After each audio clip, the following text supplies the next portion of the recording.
When was the last time you took a leap of faith, trusting that everything is going to work out? Do you crave growth, or are you merely content with the status quo? If you want more out of your life, out of your career, and out of your relationships, you are in the right place. Take the leap and discover how to create a life by design rather than living it by default. Real success starts with you. Now here's your host, Colleen Biggs.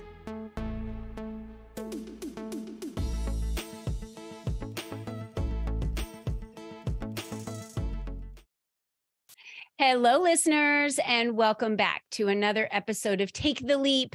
I am your host, Colleen Biggs, and today we're going to be talking all about how you can become an environmental steward. You probably want to know, what does that mean?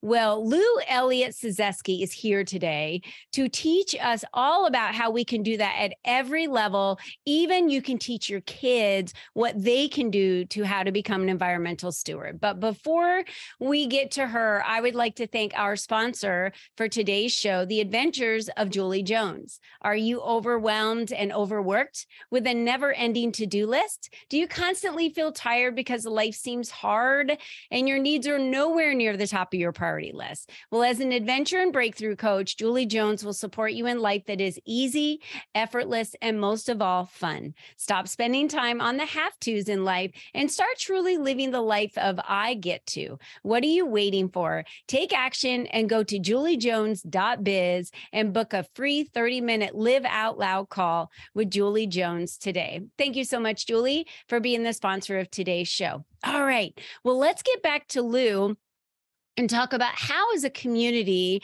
we can be an environmental steward. Now, Elliott-Cysewski is the co-founder and CEO of the first and only climate neutral, plastic neutral brand merchandise company in the world called Cool Perks. I guess I should have asked. It's Cool Perks, right, Lou? Yes. Okay, I want to make sure I said that right. She's an entrepreneur, an environmental steward, a fourth generation service member, and a second generation Japanese American. Lou launched Cool Perks in 2018 with the goal of transforming the merchandising industry from a toxic environmental polluter to a conscious connector of people and values. Welcome to the show, Lou. Thank you. Thanks so much for having me. Okay, I have to know the answer behind this because it's just a burning question that I have. What happened in 2018 that you were like, you know what, I'm tired of this. I just have to start this global movement and then start this company, Cool Perks. Where did that all come from? Fidget spinners. Okay, let's talk about it. Yeah, fidget spinners. Yeah. So my husband had been in the promotional products industry for about 15 years at that time, had his own company and was starting to get requests from the large tech companies in the Seattle area for gifts for their employees. And all of them were asking for fidget spinners. And I just remember thinking, they must not know how it feels to receive a gift like this. That's something that is just trendy, seems like it's checking a box. It's very complacent. It's a Band-Aid on a larger problem, a cultural problem in their company. And they're just giving out stuff that's going to feel like a burden when you receive it because you don't know what to do with it. If you don't want it, you maybe give it to your kid, give it to Goodwill. Do you throw it away? You can't recycle it. It just kind of feels not good. And I thought, I love educating. I love helping people connect better with each other.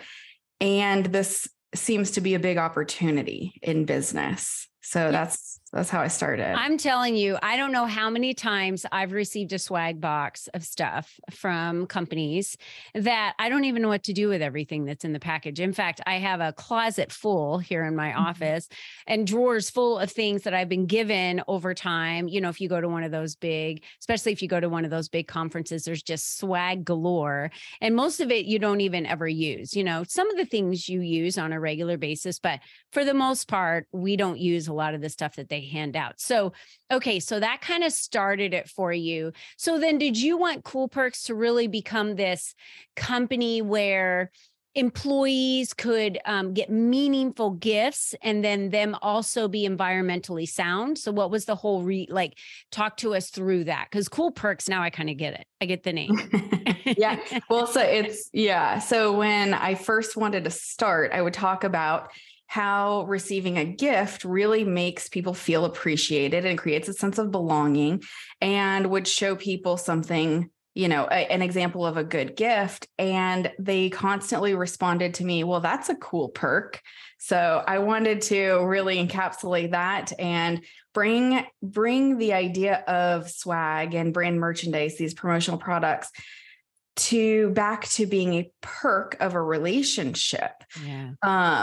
Sustainability started almost as an incidental thing when it came to the business, because it really started out as reducing harm in the relationship, reducing harm to the planet, reducing harm to your budget, reducing harm to your business. Because if you can't stand behind what you're giving out, and nobody really thinks about it again in a positive light, at least, then you're just creating harm in your relationships. And of course, you're going to have higher turnover, and you're going to have to try harder to bring on new clients, and it doesn't spread any good. And I just wanted my business to be both an example and a path for companies to take to create good. I just imagine that feeling of being wholly appreciated for the value I bring to a company. And then I go home and I treat my family that way, and they go into the community and treat the community that way. And that's how we change things. We don't change things by micromanaging people or being complacent and sticking Band-Aids on things. We holistically look at what we're doing and become more intentional. Yeah. I think of gift giving itself as self-expression. It is gift giving is a way of bringing light to what's happening right now in your life, what's happening right now in your relationship, how you feel about another person. And that's only on the gift giver's side of things, right? I mean, we can think about times where we have given a gift that really is the perfect gift that lands, that somebody gets and really knows that they're known and seen and loved and appreciated. And then I'm sure we can all remember times where we stopped off at, some store to pick up something for a kid's birthday party just to wrap up or throw in a gift bag on the way there. And these are two different feelings. Mm-hmm. And then on the gift receiver side of things, they're also two different feelings. Like one of them, you do feel appreciated. It builds up that relationship. And then the other one ends up in the trash. And maybe you get invited to the birthday party next year, and maybe you don't. Right. I'm glad that you're talking about this right now, because this is the season of giving, right? Mm-hmm. And so this podcast is going to be released during the season of giving. And there's something in my family that we do that is very, it's a tradition that I started a long, long time ago. And I started getting my children ornaments based on something that was special that happened in their life that year. And that was when there were ornaments that were starting to be made where you could do it for a sport. Or if my child played the violin, I would get her a little violin with her name and the year on it. So this kind of, as the years have gone by, they've gotten better and better. But this was when I'd have to go find a little silver violin somewhere, a little ornament. Now you can find them, you can get them everywhere in porcelain and, ceramic or whatever. And so in my family, for all of my children, my husband, including my grandchildren, I have 12 of them, and my listeners all know that, and my community all know that. It gets very expensive now, by the way. I order an ornament for every child and something special in their life. So maybe they learned how to ride a bike without training wheels. Maybe they were potty trained that year, right? Maybe they went to their first daycare.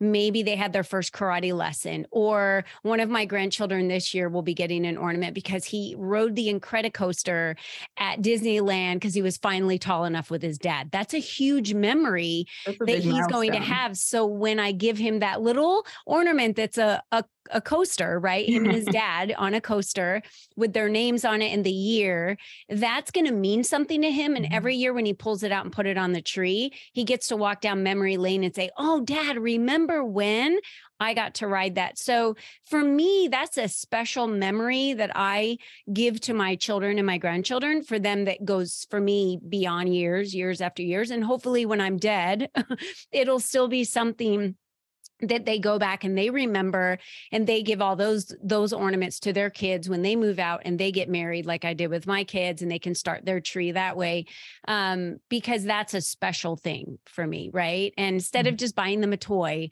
or a gift or something that's going to break, right, that I can buy them, I do this special ornament. And I love the one with photos on it, and it's a memory of an impression in time that they can look back on. And for my husband and I, when we put our tree together this year, we literally, every ornament that we pulled out was like a walk down memory lane. And we sat there talking about all of our adventures and where we had gone. And do you remember this? And laughing about things that happened. So it's, some of them we forgot. We were like, we don't even remember going there, but that was a long time ago. These are the things I think you're talking about. When I left my corporate job, and everyone has heard me say this, and I'm not,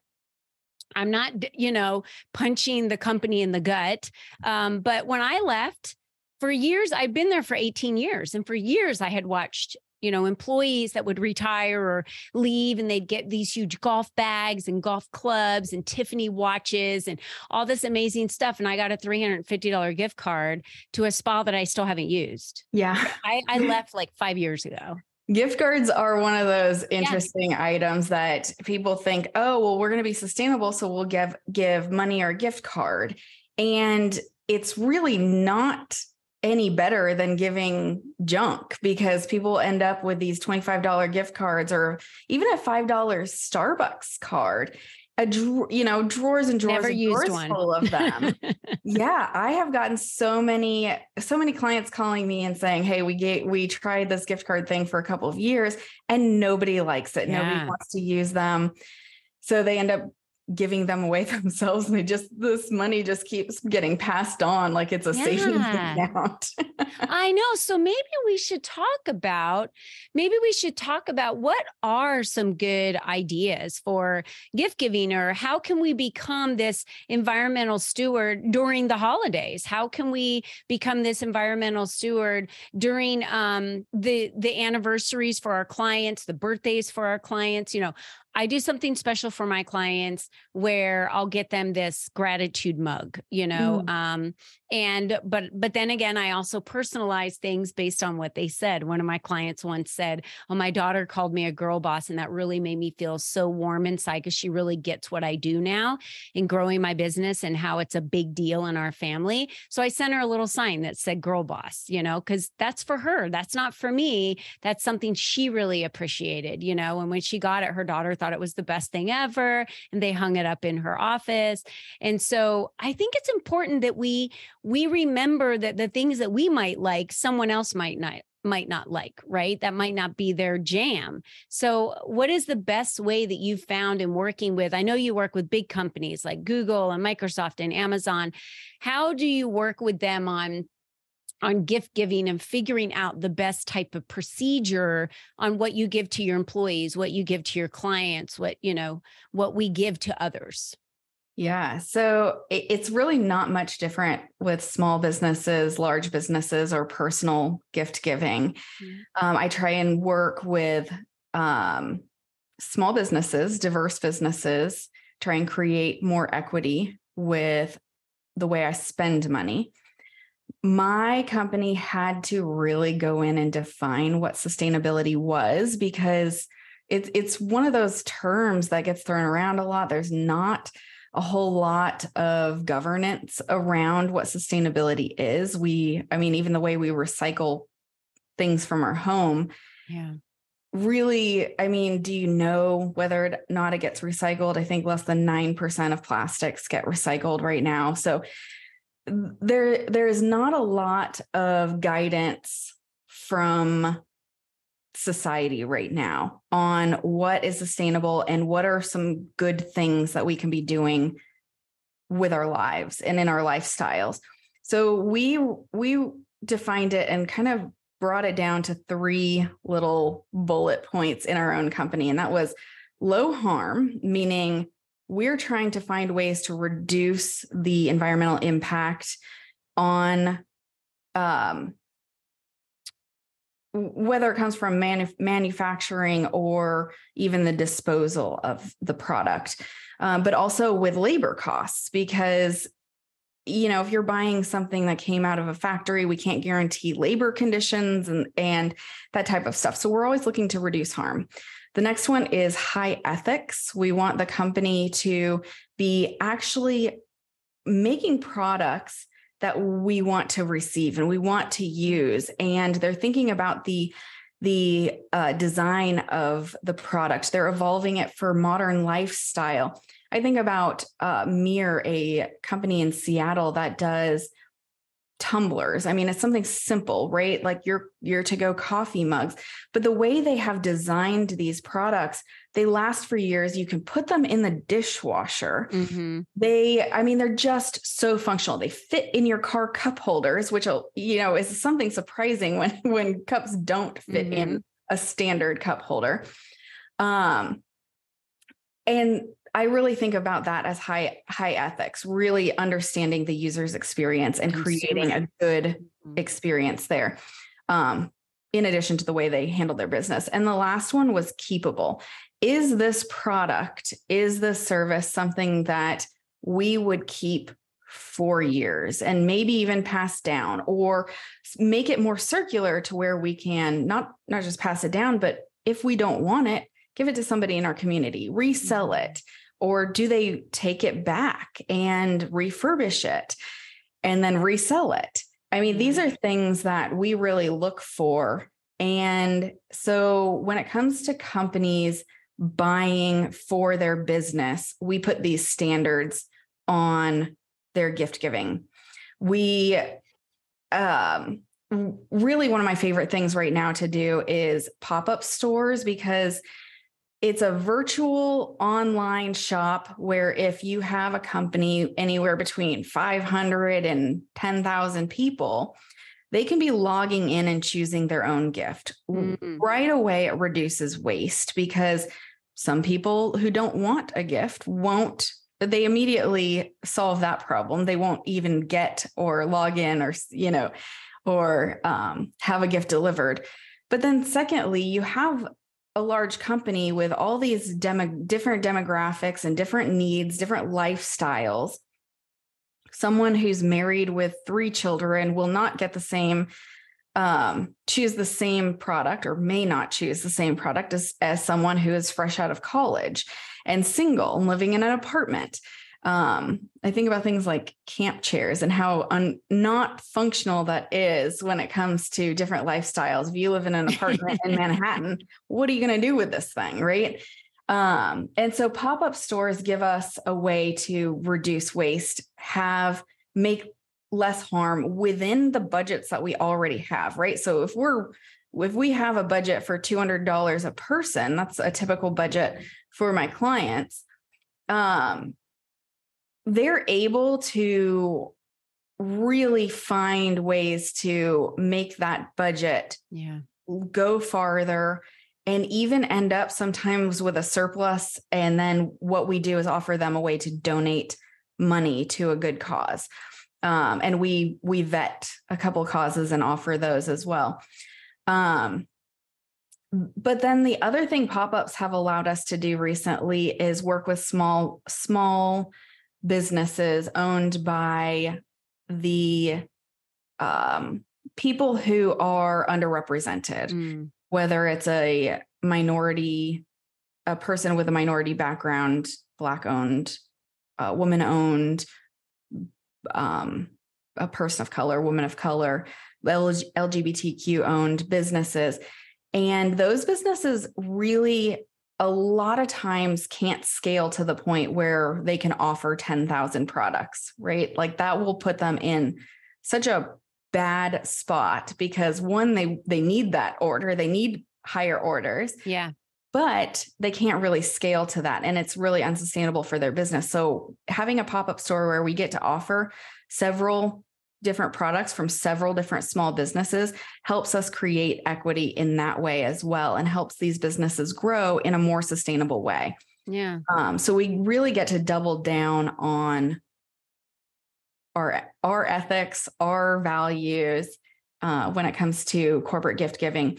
But it's really no different from the way you buy at home. If you are looking to give your friends or family gifts like that, I mean, operating under the same standards and looking for these small businesses and looking for ways to give someone, like you said, something that they will like.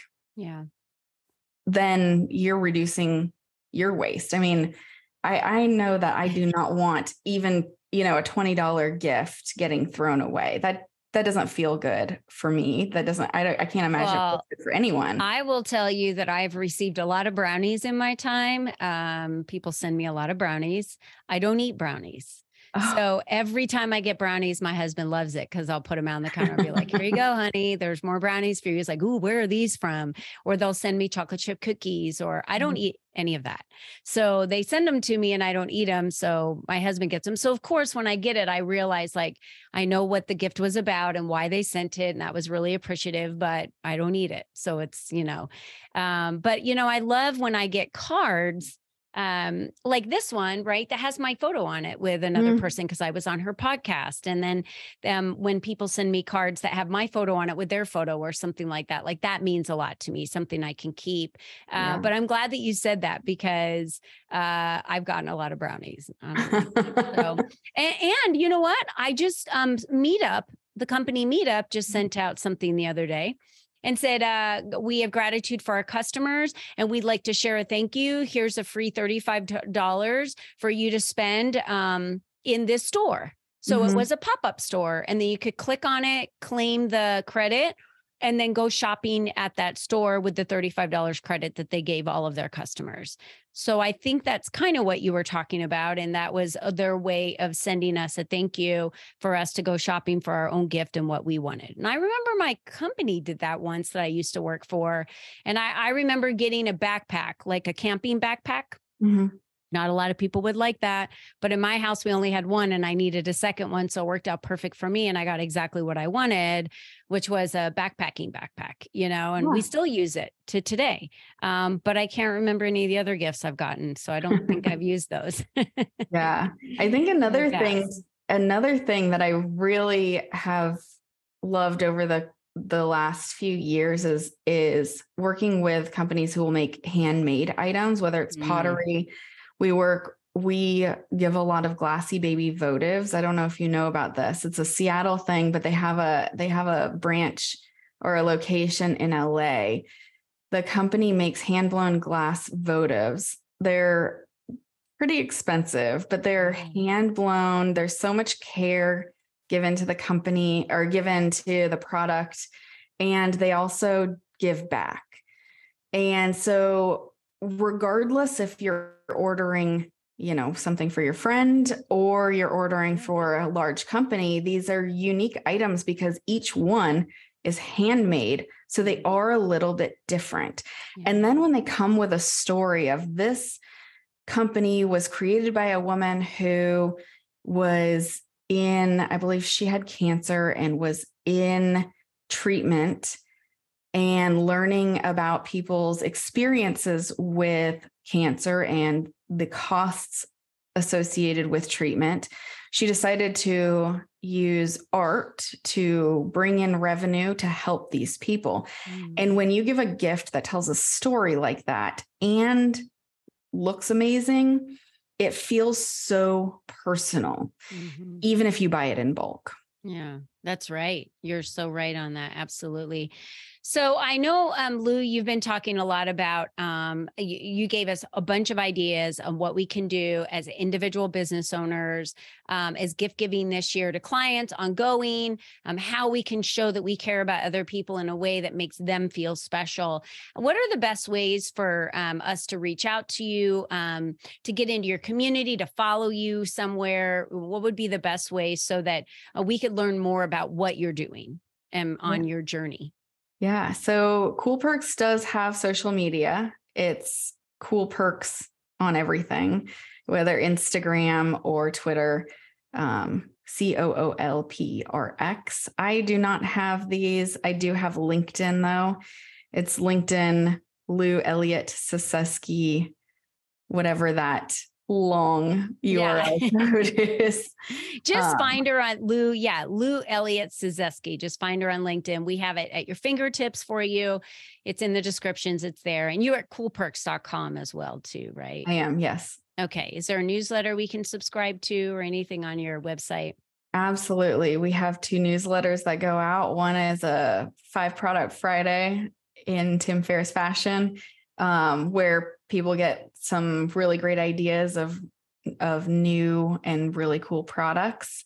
Might be helpful for people who are looking for personal gifts too, because you can always find these. We do sell pretty much only retail products. We don't go into like the deep inventory of some of these factories overseas, which is very typical of our industry, which is why it's toxic. Right. So we do sell retail products. So you can also, if you just want to use us for inspiration for your own gift giving, you can sign up for that. And then there is a monthly newsletter as well. Wonderful. Well, Lou, thank you so much for being on our podcast today and being on the show. I know that our listeners got so much out of this, and it was just fun to have the conversation to really understand what being an environmental steward means when it comes to gift giving, right? Things that they're not going to throw away, things that are not just going to build up in waste, and not giving gifts that aren't environmentally sound when they're made either, right? So a lot of these items are producing chemicals into the air or wastewater or waste products or whatever it is. So if you really want to be a steward, you have to do your homework to understand what you're buying and that people are actually using what you're buying and that it means something to them. I always tell people it's not about you when you give a gift. It's about the person that receives the gift. Make sure you're giving a great gift. So this was perfect timing, Lou. Thank you so much for being here today. And remember, ladies and gentlemen that listen to the show, you're the only you that's ever been. You're the only you that is ever going to be. So you can choose. You can choose to keep giving crappy gifts to people for the rest of your life, and they're never going to really appreciate it, and they're not going to think you're thoughtful, and they're just going to throw them away. And then all of the, dumps are just going to fill up with crap, and that's what's going to happen. Or you can start becoming this environmental steward and really focus on the things that are important for your clients and for your customers, and think about that person. I have told that story over and over again about me leaving corporate America. I bet they don't see it that way, but after working there that many years, and after what I saw come and go, and then when I left with what I left with, I was like, you got to be kidding me. It kind of ruined all those years for me of thinking like, wow, I wasn't really as appreciated as I thought I was, And so that kind of ruined a lot of years for me. So really think about it. And don't just be an overgiver to give gifts to give gifts. Be thoughtful with your gifts. This is your tip going into the holiday season, y'all. So Lou, thanks for being here with us today. And everyone, remember, until next time, be you and be strong, and we'll see you then. Bye-bye for now.